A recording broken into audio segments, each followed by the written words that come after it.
New research looks at the potential risks from the 161 volcanoes in this country.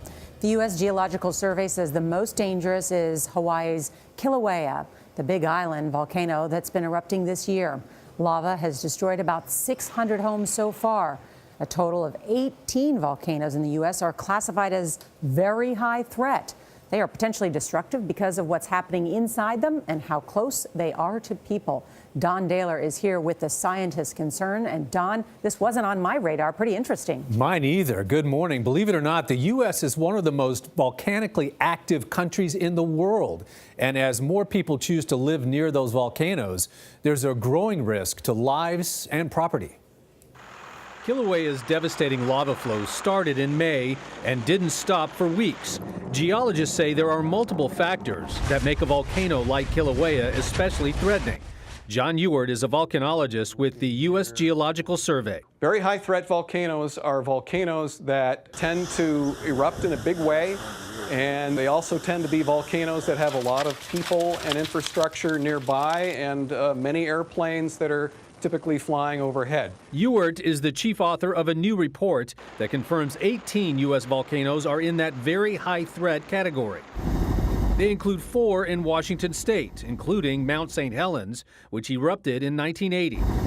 There are 5 in Alaska. The Redoubt volcano there sent an ash cloud 35,000 feet in the air in 1990. It clogged a jet's engines, forcing the plane to make an emergency landing.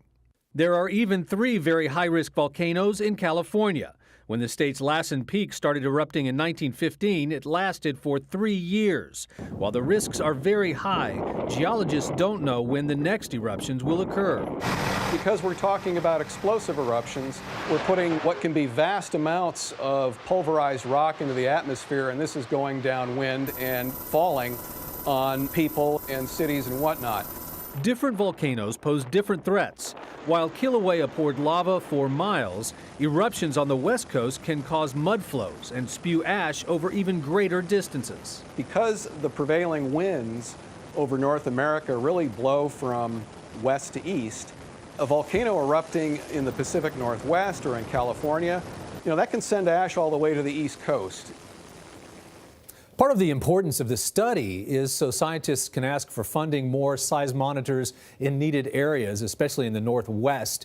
Without those, they say they might miss early signs that a volcano is reawakening with possibly devastating results. You see how wide-ranging those results are, too. It really is, yeah. Especially, as I said, in the Northwest. It's very active there. Must be cool to be a volcanologist. Yes. Saying it sounds Just cool. saying it, yeah. What do you do for a living? Yes. A volcanologist. I'm a volcanologist. Halloween costume opportunity. Yeah, Volcanology. there you go. Don, thank you. Sure.